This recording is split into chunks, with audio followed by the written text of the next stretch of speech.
wisdom, my people are on the sea. I will place economic stability and confidence. To condemn this act, I thought of putting it in lead of this minister and the government. Give us access to our money in the Welcome back and thank you for staying with us. Joining me on Open Conversation this morning is George Azunda Chinda. George is a regular on Open Conversation and is a political analyst. Good morning, George, and welcome. Good morning. Good morning. And on to the story. Edo State chapter of the People's Democratic Party has vowed to obtain the results of the September 21, 2024 governorship election in the state as the Governorship Election Petition Tribunal resumes sitting today. The Independent National Electoral Commission, it will be recalled, had declared Governor Monday Okpebholo of the All Progressive Congress as the winner of the election. The Edo PDP made the vow in a communique issued at the end of the meeting of the leadership of the party, including its governorship candidate, Asue Ighodalo. In the communique endorsed by the secretary, Edo State PDP Caretaker Committee, Henry Tenebe, and made available to journalists on Sunday, stated that the meeting was convened by the chairman State Caretaker Committee, Dr. Tony Azegbemi.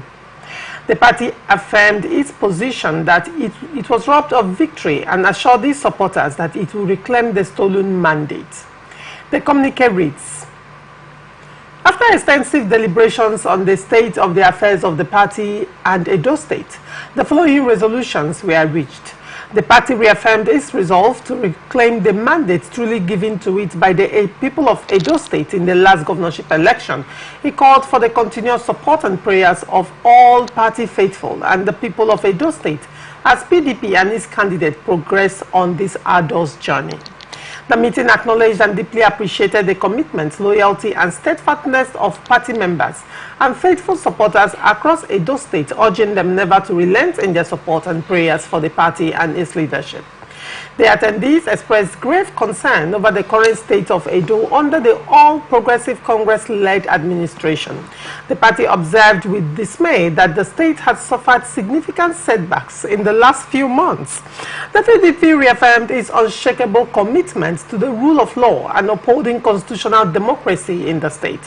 The party strongly believes that law, order, and security are essential for the peace, progress, and development of Edo State and Nigeria as a whole.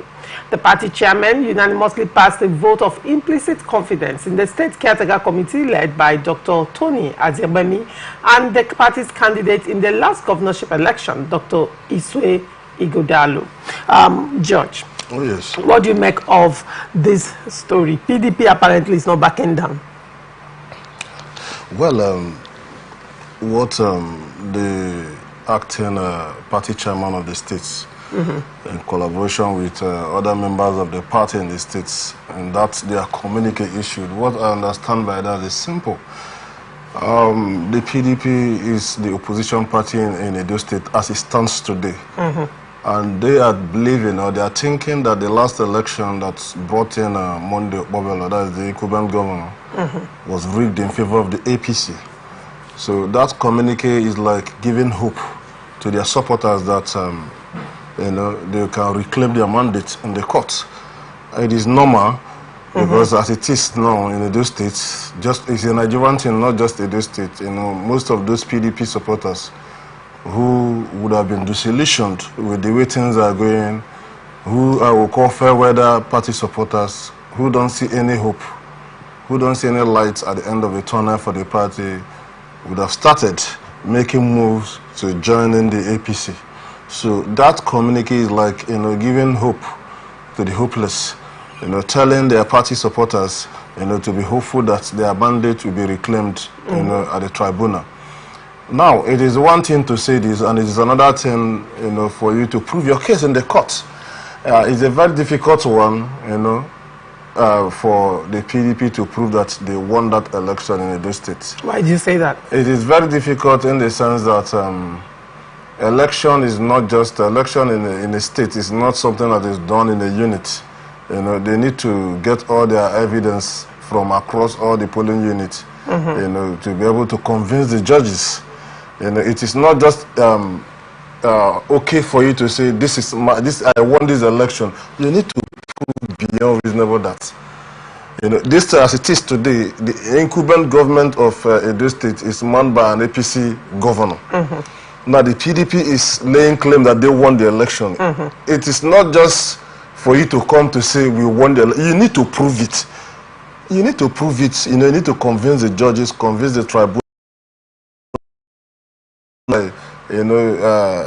Making just mere statement that will a kind of how do I put it? A statement that will call for pity for you. Emotional, you're kind of trying to emotionally blackmail the judges or something like that will call for pity, self-pity for you. You need to go beyond that to prove a point with verifiable fact and evidence to show that you won the election. And that's why I said it is very difficult for them. It is very, very difficult. But however, impossible is nothing. They will try their best. So that communique for me is the statement that they issue to give hope to their supporters that we're still on course, so that their supporters will remain intact. And it is permissible for an opposition political party to be like a watchdog, for the society, so that the government, the ruling government, will sit up. Because if nobody is challenging, if everybody keeps quiet and allow the ruling government to continue going, they might just think that issued in that communique for me is just a way of keeping their supporters hopeful and alive that we're still on course. So beyond that, it will be very difficult for them to prove their case. All right. Now, when you say it's going to be very difficult for them to prove their case, are you looking at, are there any antecedents? Are you looking at antecedents that, it is very difficult for appellants to win at the tribunal, election tribunal? Like I said, impossible is nothing. What that means is that the possibility of them winning is there. But I said it will be difficult in the sense that there are some factors which one may not actually see here on national television. But I believe it is very difficult for, in Nigeria. I'm talking about the antecedent of democratic elections that have been conducted and how it has been difficult for people to prove their case at the tribunal level. At the tribunal, and even it's always been difficult. I'm holding on to say it will be difficult for them because the man sitting there will not sit back. I don't think he was just declared, even when nobody voted for him. There are evidences that he won, and that was why INEC declared him. Maybe the election may have been marred by some form of irregularities and, here and there, isolated cases here and there that may have dented the overall outcome. But those things I don't think are enough for the court, to declare. Okay, talking about pre-election matters, because you touched there a little bit when you were talking about the fact that it is possible that Okpebholo did win that election. Talking about the pre-election matters, you recall that PDP already had very serious. I think all the political parties in those states, APC, PDP, Labour Party, had their issues, but APC was smart enough to, treat and reconcile, and then much later one of them became the running mate for Okpebholo. And then moving forward, when you look at PDP, it was a different thing altogether. And then the then governor Obaseki had issues with a lot of persons, including the Oba of Benin at that time, which to a large extent put him at disfavor with the people, particularly in Benin, considering that Benin is an ancient kingdom and monarchy is taken seriously there. Now, on the other hand, you also look at a lot of PDP stalwarts, heavyweights, defected towards the ending of the elections, nearing the elections. You also look at the deputy governor of Obaseki and the issues surrounding him, the controversies, and the fact that his supporters and himself also worked against PDP in the elections. Do you not see overwhelming factors that one will come of the elections in Edo State? You actually brought me what I didn't want to discuss, because it's a known fact We have discussed this matter earlier, even before the election that brought Monday Okpebholo as the governor. You know, those factors that determines voting pattern in our Nigerian politics here. Like you said, most of the internal wrangling in the PDP prior to the election led to their downfall, led to their failing. Many stalwarts from the party, you know, left the party and, you know, pitched tent with Okpebholo. The issue of Shaibu, the deputy to Obaseki, is still fresh in our memory. And Shaibu is holding sway. So put all these things together, it was obvious. And some obedience also gave their support. They didn't defect, but they gave their support. Okay, good. Then you talked about Obaseki's challenge with the Oba of Benin. Put all this together, it will be obvious that Monday Okpebholo won the election. He may not have been the best candidate at the time, but given the, you know, the pre-election, it was obvious to say that Monday Okpebholo won the election. But you know, in Nigeria, people have never taken whatever decision or whatever declaration made by INEC, especially in terms of result declaration.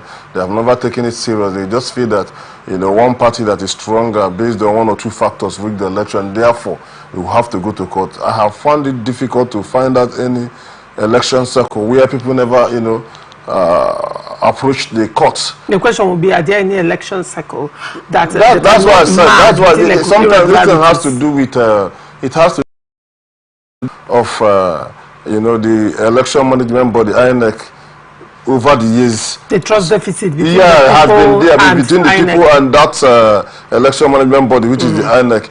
But beyond that, from what you and I have just said, all the factors, you know, that determines voting pattern in Nigeria, Oba of Benin not being in good terms with Obaseki, who was of the PDP, may have ordered or may have said one or two in candidacy. So many PDP stalwarts leaving the PDP for APC to support Okpebholo. Then you talked about Shuaibu, the then deputy to Obaseki, who is also a very strong, you know, member, or a very strong politician. Yes. He has a lot of overbearing influence on the electorate from the Edo North, also moving and pitching tent. Then you talked about the former governor, Adams Oshomole, who was like the stand, you know, behind the yam. So put all this together. Yeah, where are you expecting? Please. I can go on and mention names. It's obvious. That's why I said it will be very difficult for them. Beyond anything they are thinking, I think the actual vote on ground, it may not have, you know, tallied with what was declared due to some irregularities here and there. I am saying it may not. I'm not certain about this. It may not have reflected the overall results. It may not have reflected the actual voting. There have been some kind of inflation of results or something like that. But at the end of the day, I believe that the actual vote on that day, you know, favors the APC candidate Monday Okpebholo because of these other voting pattern factors that actually influence the election of that day. All right, very well. And then on to Akwa Ibom State. People's Democratic Party in Akwa Ibom State has declared Governor Umar Enoh the party's sole candidate for the 2027 governorship election in the state. Mr. Enoh's administration is just over 1 year old as he was sworn in as governor of Akwa Ibom State on 29 May 2023. After thorough deliberation at the Akwa Ibom State PDP Enlarged State Executive Council meeting held on January 6, 2025 at the PDP State Secretariat, the party unanimously endorsed Pastor Umar as its sole gubernatorial candidate for the 2027 government, said in a communique signed by the PDP chairperson in Akwa Ibom State, Aniekan Apan. The spokesperson for the PDP in Akwa Ibom, Edwin Ebiese, posted the communique on his Facebook page on Sunday, January 12th. By this decision, the PDP may have successfully excluded other potential governorship aspirants and eliminated competition and other choices within the party in Akwa Ibom State before the 2027 election. The PDP said its decision was based on the governor's outstanding, his exemplary leadership and vision, as encapsulated in the Arise agenda, have yielded significant dividends of democracy for the people of Akwa Ibom State, the party said in the communique. George, what do you make of this story? This is not... Automatic tickets. Is that not too early? This is... we are seeing situations like this. The governor of this is his first term. Typically, you want to agree with me that it will be difficult for any other person from that same PDP in that state to clinch that ticket, to dislodge him, except he doesn't want to go for second tenure. But I have not seen any governor in Nigeria in recent times, in recent political history, that have decided to do just one tenure. And so what you see there is, people who actually will be the delegates to vote. Party stuff is coming to say we are giving a vote of confidence on our governor to return. Just barely 1 year and he have not even completed his first tenure. You understand? So you see this kind of endorsement. It is normal. When I mean it is normal, sometimes it doesn't just come because of the level of performance. Sometimes it doesn't come. Sometimes it comes based on some kind of issues that actually... But they are citing performance based. That is what they will... So that it will look so alluring. All right. It will look alluring to you that is reading it, but sometimes it goes beyond that. There are other factors. It could be that, okay, some persons... This team may not cover the entire party members of the PDP, entire leadership of the PDP in Akwa Ibom State. What you see may be just a group of persons coming to endorse, give support, which may have come with pecuniary gains. Some may come with different issues like, okay, let enough finish so that it can come, it can be zoned to us. These are some factors that can... That tomorrow you see another group of PDP elders or PDP members, stakeholders, coming to say, no, we don't endorse what they said. We believe in internal democracy, that when the time comes, there will be room for primaries and things like, these are things you see in because politics. Definitely there will be people who are also interested, even in the same political party. There will be people who are also interested in wanting to defect to of course, they would not want to defect. Some of them may how politics is done in Nigeria internally.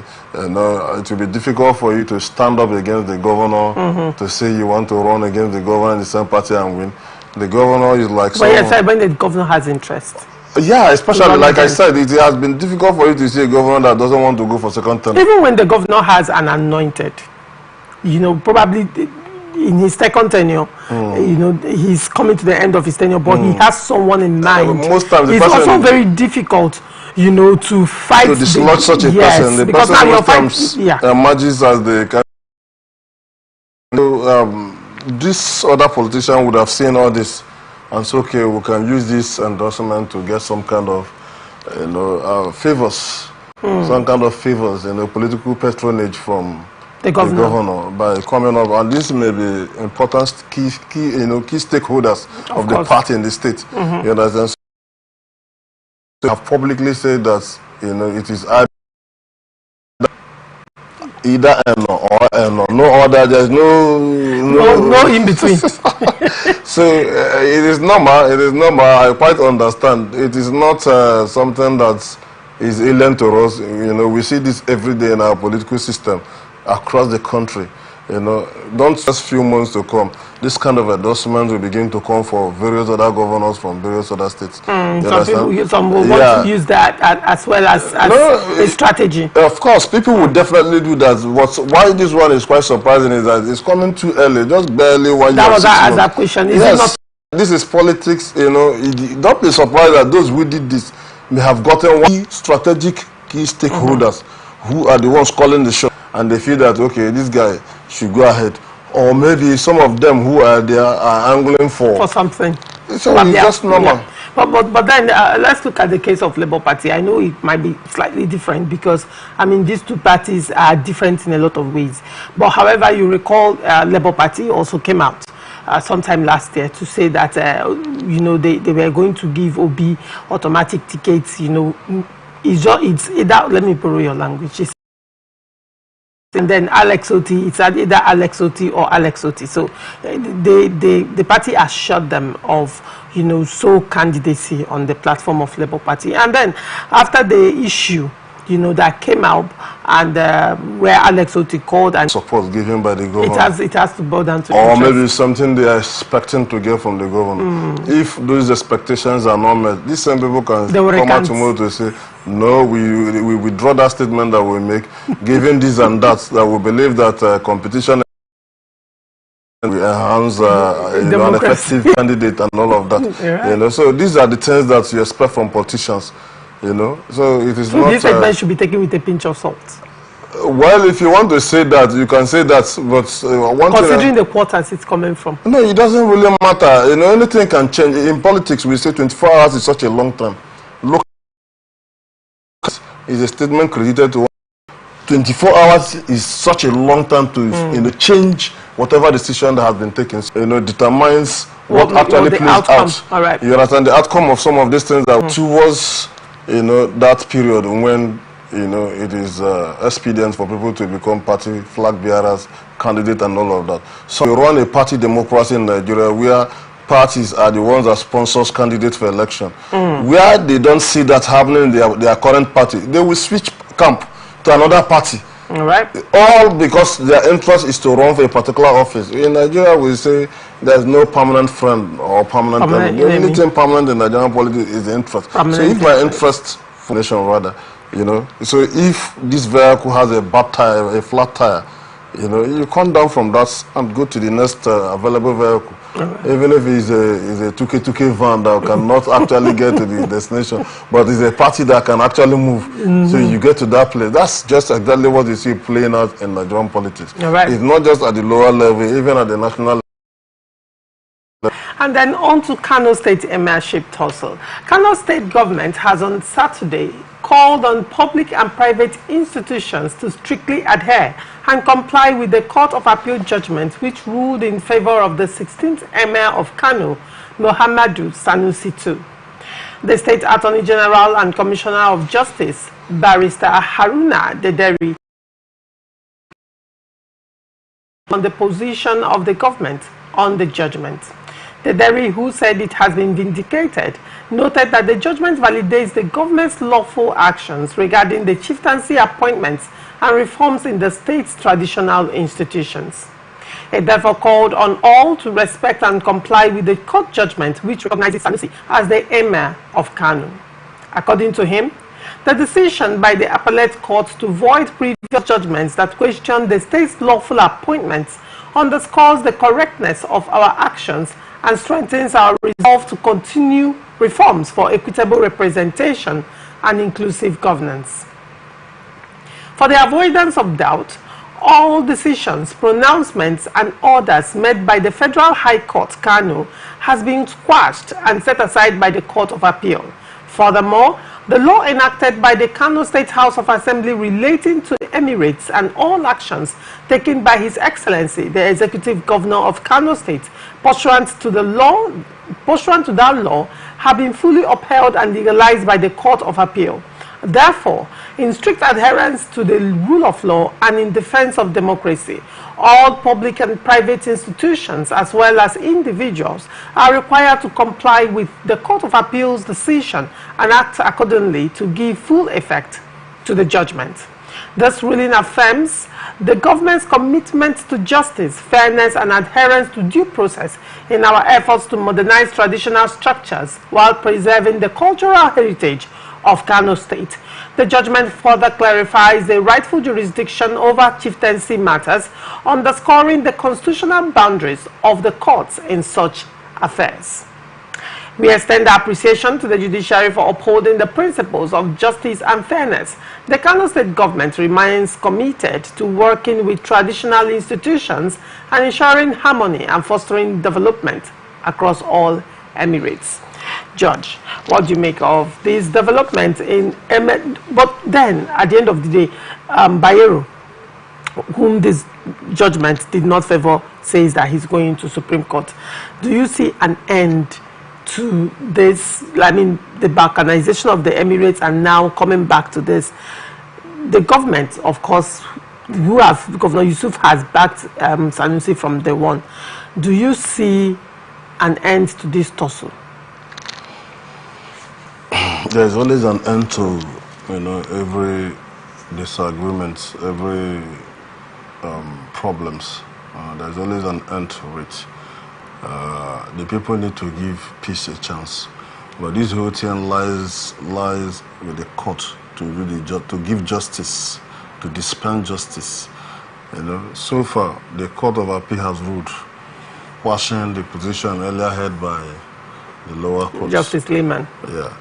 So right now as it is, the state government have come to inform or tell the people to give Sanusi, all the required support and respect that institution, deserves. So if Bayero has said he's going to Supreme Court, it is his inalienable right to go to Supreme Court. Until Supreme Court rules, Sanusi is the one acting, and he should be given all the respect, all what he requires to effectively, run that Kano Emirates and all of that. So until Supreme Court rules, which is the finality of the matter, that's why I say there's always an end to every problem. Whenever Supreme Court rules, and I believe Supreme Court at the level they operate, understand that the power of life and death is in the hand when it comes to legal matters like this. They are the final. They are finality of the matter. So they will look at the matter on the merit of it, and at the end of the day, they will give judgment based on what is before them. And once that judgment is given, it becomes a law. It becomes a reference point that will be used for tomorrow and all of that. So that is why I say there's always an end to every problem. So the finality is at the Supreme Court until they rule.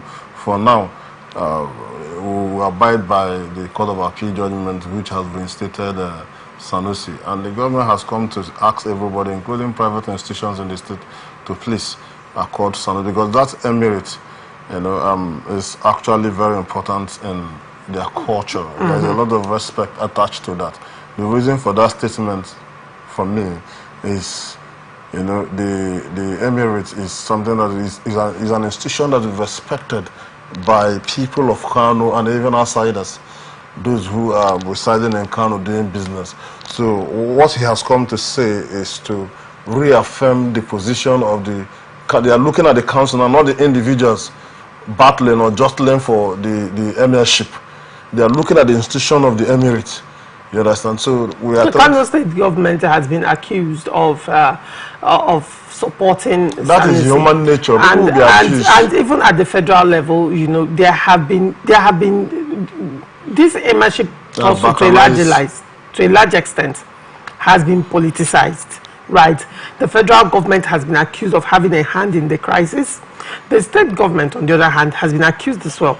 There have been cases of court judgments and even conflicting judgments as well, coming from both the state and the federal. It's similar to what is going on in Rivers State, but this one it's at a different level. But this one now is at the traditional level. So, and there were accusations and counter accusations. Court orders have not been obeyed, by the way. Court orders have not been respected. I mean, all parties have been doing what they want to do. And on the other hand, the state government, to a large extent, has shown strong solidarity to Sanusi. And now that this has happened, Bayero, by the way, who is a cousin to Sanusi, is saying that he's not letting this go. He's going to Supreme Court. And then, on the other hand, Sanusi has come out to make some strong worded statements, even, saying that anybody that would want to, cause problems with regards to this court judgment, made some strong worded statements like, they will receive thunder and thunder will strike and all of that, to that extent. And again, this emirship tussle at some point almost got to a point where there was breakdown of law and order in Kano State. In fact, it took the joint effort of both the military and the police to, to a large extent, hold this to order. How do you see this playing out in the coming days in Kano State? And how do you see it affecting the peace and unity of Kano State? I have always been a firm believer in the judiciary being the arbiter, because I know that conflict is a human nature thing. You know, it will continue, provided even amongst oneself, there is always conflict. There are sometimes you as an individual will be at conflict with yourself. You know, based on one or two decisions you've taken that you felt shouldn't have been like that. Then how much more when there are more than one person? So conflict will continue to, you know, arise as a result of, you know, human nature and things like that. So I've been a firm believer in the judiciary being the arbiter, because, you know, we surrendered our power as individuals, our respective powers. We surrendered it to the government. That's the social contract. We surrendered it to the government to, you know, rule over our affairs. And judiciary is one arm of government that, you know, settles disputes as a result of that. So I firmly believe in them doing what is required.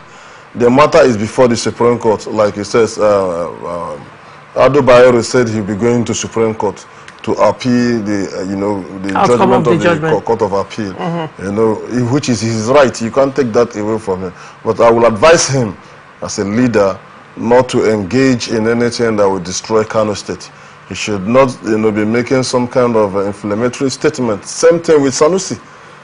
They should not make any statement that will make the ordinary people to, you know, inflame the Kano State. As a people, you know, that state is well respected. It has a lot of population, human population in it. Anything that happens to Kano will affect many other states in Nigeria. In fact, it is Nigeria that is just also happening to. So the federal government should ensure that they beef up security around the Emirates, not to ensure any you know, breakdown of law and order as a result of careless utterances that will be made by these leaders or their supporters. So let's wait for the Supreme Court to give judgment. And I'm sure the moment Supreme Court gives judgment, looking at the matter on its merit, both the winner and the loser will understand that the next place to go is to go and see God and appeal. So at that time, everybody will now be calmed. And the right thing will be done. All right. We'll go on a short break. When we come back, we'll look at Ohaneze Ndibo. Do not go away. As always said, there are two sides of people, the oppressors and the oppressed. And in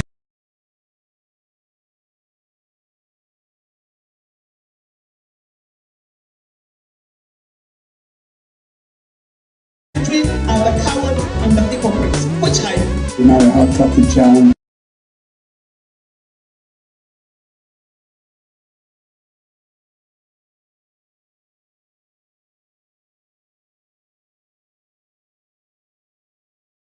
How high the obstacles we always overcome. What Nigerians believe now is not about the government. Who can come and salvage us from where we are?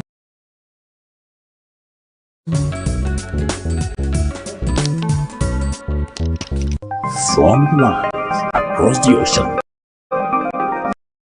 to the land beyond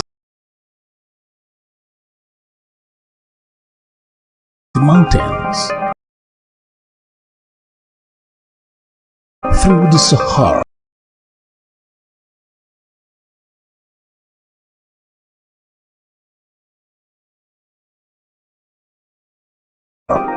we bring on the sport news, live analysis, expert discussions on trending stories in politics,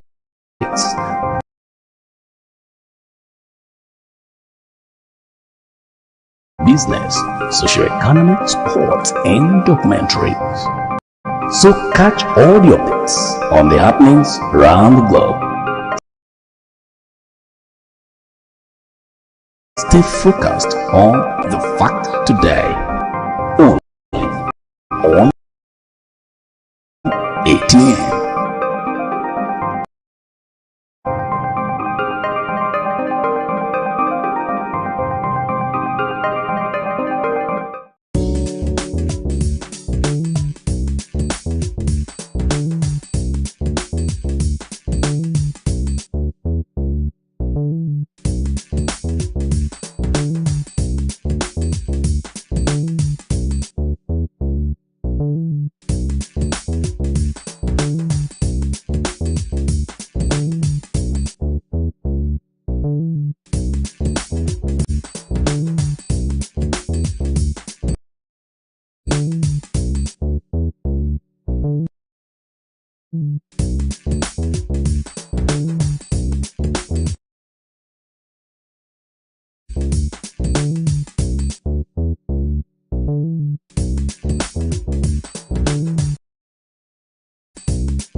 From the line.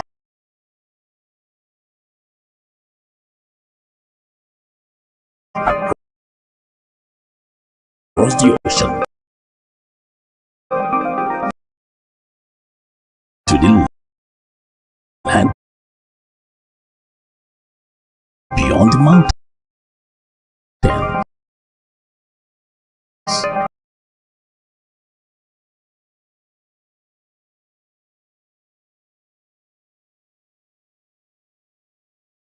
Through the Sahara,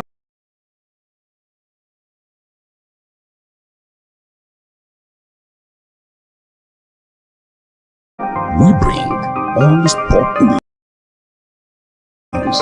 live analysis, expert discussions on trending stories in politics, business, socio-economic, sports, and documentary.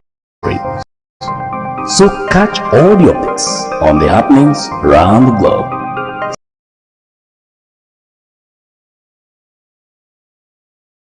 Stay focused on the fact today, only on ATN.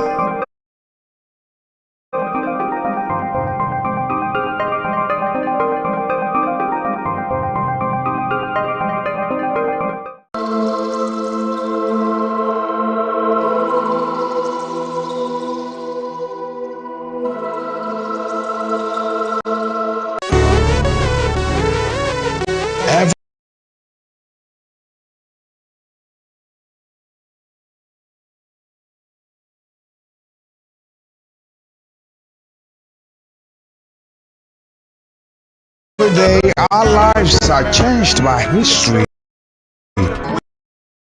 We are one people. All of us. Leaders, politics. Nobody's ambition is what I have fought a very family. Natural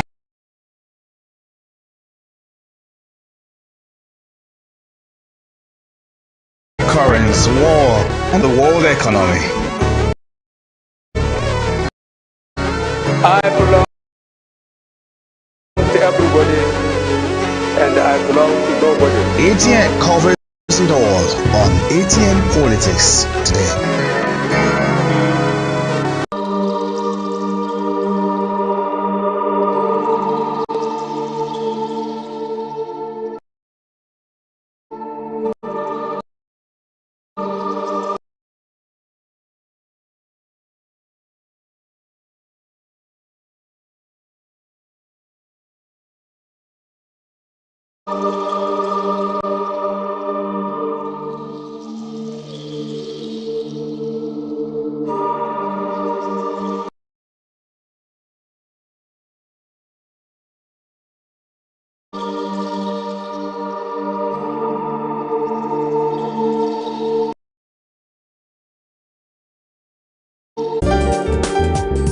Representing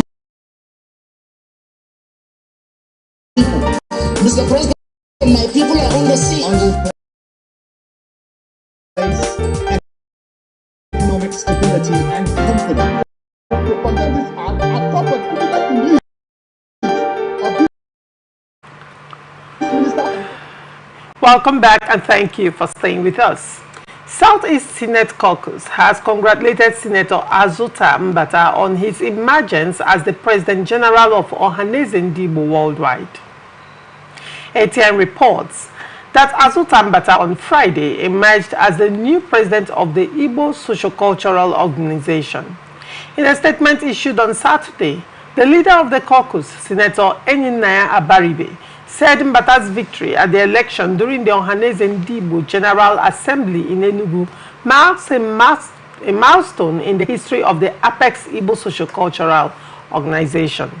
The caucus, he said, has firm confidence in Mbata's pedigree and leadership qualities that are solid enough to steer Ohaneze to achieve the much-desired unity and development in Igbo land and command the ability to also reach out to similar associations outside Igbo land to enhance good relationships for the unity of Nigeria. We as a caucus have the confidence that Ohaneze, as constituted under the leadership of Senator Mbata, would weave the entire Igbo race cohesively together in unity and peace and make Ohaneze a veritable rallying point for Ndigbo wherever they may be.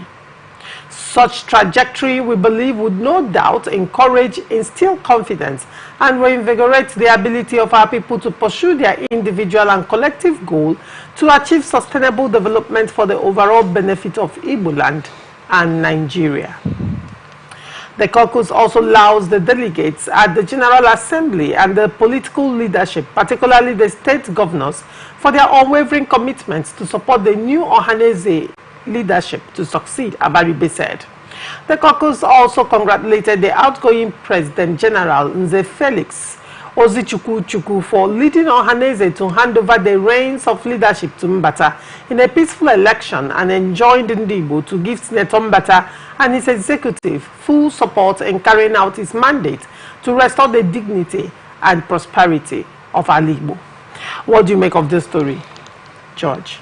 Let me join the Senate caucus to also congratulate Senator John Azota Mbata for his emergence of the President General of Ohaneze Ndigbo worldwide.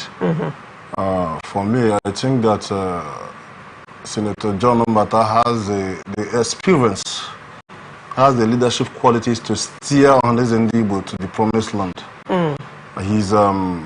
He has been a senator for years. He's well-read, has his contacts across the entire length and breadth of this nation, and he understands the need for, engagement as a way to building relationship with other ethnic groups and even the political leaders of this country to ensure, good representation for Ohaneze Ndigbo.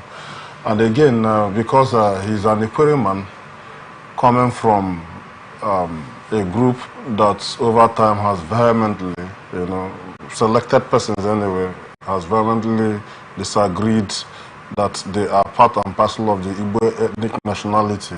That is also what is making this very important, that he has roles to play in uniting because Igbo race is scattered across. It's not just within the 5 southeastern states. Even for those who are from the 5 southeastern states that live abroad, they are part of the Igbo, Ohaneze Ndigbo. You understand? So we have our Igbo brothers, Kit and Ken, in the south, in the Delta states. You have them in River State. You even have some of them in Benue State. Even if it's just a community, even if it's just 10, 15 persons, people ordinarily trace their ancestry to the Igbo land, one way or the other. So Senator John Mbata will have to see how to unite all these people, to forge a common good for the Igbo group. All right. It appears that the most challenge will be from his state of origin, River State, because they are in emergence as the President General of Ohaneze Ndigbo, has raised up a lot of controversy, a lot of issues around Ikwere, particularly the Ikwere people in River State saying that they are not Igbos. You recall that around the time when, prior to this election, as a build-up to this election, Obaki Ikwere na Rivers came out to say that Ikwere people are not part of Igbos. And they were saying it with respect to the fact that Ohaneze Ndigbo chapter in River State were calling for the presidency to be zoned to, that they were saying it was the turn of Rivers to produce president for Ohanaeze Ndigbo. And Obaki Ikwere na Rivers said that to the extent that they know, Rivers is not part of Ohanaeze Ndigbo, and Ikwere, is not part of Ohanaeze Ndigbo, and this is a son of Ikwere's son. Am I correct? That's a son of Ikwere emerging as the president of Ohanaeze Ndigbo, contrary to what Obaki Ikwere na Rivers have said. What do you make of this? And the statements or the position of Obaki Ikwere na Rivers actually is the position of a lot of Ikwere people too in Rivers State. How is he going to reconcile that? What you will understand here is that after the war, after the civil war, the Ikwere people formed the Obaki Ikwere, and because the Ikwere people are now in a state differently from the southeastern states, unlike before when the regional government was what binds everybody together. Now the Ikwere people had extricated themselves by virtue of the creation of Rivers State in 1967. Now found the need to have an umbrella body of the Ikwere people, which they call Obaki Ikwere, even though the Ikweres are not from one ancestry. Yes, the Ikwere people are not from one ancestry. Interesting. You understand? So, but because we found ourselves in a state, there was need for we to come together as one, under the umbrella of Obaki Ikwere, which Senator Mbata is also one, because he is a proud son of Afan Kingdom, where I also hail from. Okay. So all these years there has been the need to say Ikwere is a distinct ethnic nationality. Given, I agree. But prior to this period, even after the post-civil war, we've had persons who have, one way or the other, become members of the executive of the Ohanaeze Ndigbo. We have Senator Obiwale, who have, held a position there. We had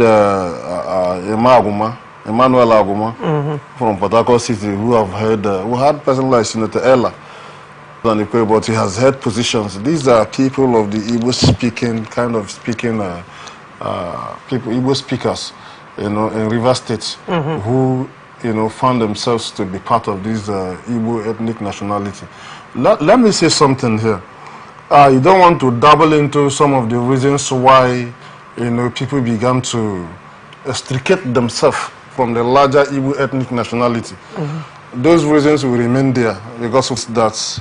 I Judge Azunda Chinda, is of the view that the Ikweres are part and parcel of the larger Igbo ethnic nationality. What are your reasons?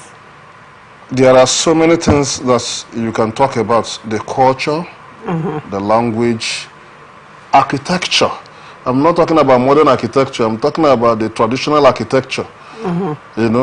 Even down to DNA, to an extent. You confirm that these people are of the larger Igbo ethnic nationality. When you say DNA, what would say? Probably because Ikwere is married Igbo. No, leave that aspect. I know what leave that aspect. I know where I'm going to. All right, go ahead. Now, when like I said, the Ikwere people are not of one ancestry. So, and I cannot stay here to tell you that there is a particular man from somewhere in the hinterland Igbo land that either emigrated into this area and have births. No, there is nothing like that. If you go to the people you call the mainland Igbos, the hinterland Igbos, are they one people? Of course no. With different dialects and languages. There was need for the intelligentsia to come up with what they call Igbos Zibe. That is the central language that every Igbo person speak and understand. But beyond that, they have different dialects. Take for example, the 8 local government areas in Ebonyi State speak entirely different. From Abakaliki to Hozara, from the Ezambo to wherever in that, they speak differently. Some of the languages will be sounding in a way that does not even, that is not close to what you understand as Igbo. But these are Igbo people. Enter Enugu, the man from Oji River, the man from Enugu itself, the man from Osoka, the man from Ogo. All these people speak differently. Different dialects that does not relate, but they have the central Igbo with which everybody, understand. You enter Anambra, the same thing. You come to Imo, Owerri, Mbise, Ikedru or Mbitolu, they are all banding each other one word, but they speak differently. If an Owerri man speak, you understand that this is an Owerri man. In the same and the same thing. Oguta, differently. You go to Abia, the people from Aro, the Aro block, that's the Abia North, speak entirely different from the Umuahia man. The Umuahia man speak differently from the Ungwa man. The Ungwa man speak differently from the Okwa man. They all have their distinct dialect, but they are all Igbos. Is it because they found themselves in the 5 southeastern states, and these other people found themselves outside the 5 southeastern states and decide to say we are not? So these are people of the, if you look at it, like I said, the culture, the tradition, architecture, and so many other factors here and there that relate these people, the deities. So these are the things that you cannot easily wish away. We understand that there may have been some things that I would not want to see on national television that led to people trying to extricate themselves and not wanting to get involved with whatever. If I begin to go, that will call for further debate. There's no need for that. But I am telling you, this is my own view. And I believe that's the reason why Mbata is a member of the Ohaneze Ndigbo to the point of contesting for the presidency of that honorable organization. You understand? So for me, I don't see whatever any other person is saying against his position that is, tenable. It doesn't make any meaning to me. He is the member of Ohaneze Ndigbo. He has the right as a also a member of Obaki Ikwere. Yes, he is. Na Rivers. Don't they have Obako this, Obako that in all of these Igbo states I'm talking about? Nzuko this, Nzuko that, of maybe Ungwa, of this. The people also have their own. Igbo is bigger than just this, Ikwere this or Ikwere that, or, Igbo is an ethnic nationality that is so big. So big. So, but within the Igbo state, because we are Republican in nature, everybody has their, we don't run a feudal system here. We run a republic. Every community has their leadership and things like that. And all that. So that is the challenge that we're having, to say people are, of the Igbo ethnic nationality. But you cannot take away the fact that we speak similar language. We speak similar language. Though if I begin to speak Igbo, you need to put your ear down to be able to, but it sounds similar. It doesn't sound something separate from what you know. There are distinctions, no doubt, but there are many things that you can understand the fundamentals fully because you're Igbo. Fully. So when an Ikwere man speaks, even though you not understand everything, you will understand the basics. So, and this language we are talking about is not just happened in the last 50 years. We are talking about something that has existed from time immemorial. So you begin to ask, there has never been any history of Igbo invasion of River State, where you said the Rivers people or the people were slaves to the hinterland Igbos. So over time, they colonized them and made them to speak that. Nothing like that. There has never been anything like that. So how come this language became so similar? You said because of trade. What trade? Trade that didn't change most of the things. We have our own dialect, our own intonation. You can't take it away. Even in the next 200 years, it's still there, except the language goes into extinction. Similar way, all these other areas in the 5 southeastern states have theirs. But the intelligentsia came up with that central Igbo, which is used for communication, writing and public speeches, for everybody within this circle to understand. But when everybody go back to their various, they have their various dialects. All right, very well. Now, back to the final question. The question I asked earlier, that will be the final question for this particular story. And that will be looking at Senator Mbata's leadership, considering, he comes from a state that, there are controversies surrounding the Igbo lineage and ancestry. How do you see Mbata leading Ohaneze Ndigbo in face of these controversies? For me, I don't see any controversy. The structure is already there. The first thing first is to step in, call for a stakeholders meeting, address them, and he's not new to leadership. He knows what to do. As regard where he's coming from with the vehement opposition to it, that's the he question. He will reach out. All right. He will reach out, and this is just like, you know, telling the people why we should go this way and all of that. He will try his best. And if nobody is listening to him, he will lead the people who wants to be led. It's as simple as that. All right. There are a lot of Ikwere men who are members of the Ohaneze Ndigbo group. I'm talking about River State here, even before now, who are card-carrying members of this noble organization. So those ones who attend meetings, there will be new converts based on his leadership style. He coming on board will come with something. There are people who will join him. And for those who will remain vehement against Ikwere Igbo or not, there's no problem. Meanwhile, let me say this. I'm not categorically saying that there is someone from the Igbo hinterland that came down here and sired what we know today as Ikwere. There's no such history. All I'm saying is that the same way the Igbo is an ethnic nationality that has different, you know, dialectal variations. People here that make up this place, which for me, I think that the Ikwere is one of them. All right, very well. Now, that also brings me to one more question. Now, after the emergence of Mbata as the president of Ohaneze Ndigbo, there appears to be a faction right now. I mean, interestingly, there appears to be a faction where Okuku is claiming that he is the president of Ohaneze Ndigbo. That convention was held in River State. Meanwhile, the national convention that saw the emergence of Mbata held in Enugu State. What do you have to say to this recent drama that appears to be unfolding right now in the presidency of Ohaneze Ndigbo? It is really unfortunate that some persons will allow themselves to be used to destabilize what I see as a historic moment for especially the Ikwere people, you know, heading that noble organization. It is quite obvious that the convention that brought Senator John Mbata is the real convention of Ohaneze Ndigbo that held in Enugu with the attendance of the Southeast governors, the intelligentsia, the businessmen and women, and who is who, the Imobi of the Ohaneze, we are all in attendance in that meeting. So the one is responsible for conducting the election. So obviously someone is using someone to trying to destabilize what is actually, you know, going on. But then I believe that they will resolve. The reason for me, I don't know, I may be wrong, I feel that the entrance of Senator Mbata into this race was a bit late. Maybe others didn't see it coming, because before now there has been campaigns. We've seen posters of Mike Okiru in different parts. We've seen people, you know, spoke on his behalf, you know, campaigning among the Igbo people on why this person should lead. Nobody saw Senator Mbata's poster. Just barely a few days to the election, it emerged that Senator Mbata is actually in the race and all of that. So I feel that that is the reason for the grievance of Uche Okpukwo and his group, you know. I don't think that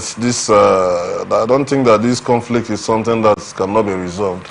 You know, for me, it's something that a meeting should be called. You know, these key stakeholders should have a meeting, and it's a give and take thing. You know, for whatever it is, let's forge ahead. You know, this is an opportunity. You know, for the Ikwere to, you know, head this organization and bring about leadership and development to Ohaneze Ndigbo. So in fighting, we definitely not see us achieving that. Therefore, please sheathe your sword. There is always a way to pacify this thing. So that's what should be done. All right. Thank you so much, George, for coming on Open Conversation. It's a pleasure having you today. Very, very, I enjoy of Open Conversation. We're open for advert placements, bookings, and commercials. You can connect with us on all our ATN socials, Facebook and YouTube, Atlantic Television Network, Instagram and TikTok, Atlantic TV Network 1, and on Twitter, Atlantic TV Net. Watch us live on our website, www.atlanticnetwork.tv. Do not forget, peace and unity are the pathways to progress. Thank you for watching. I am Laurentia Ugu. Transition News comes up next. Do not go away.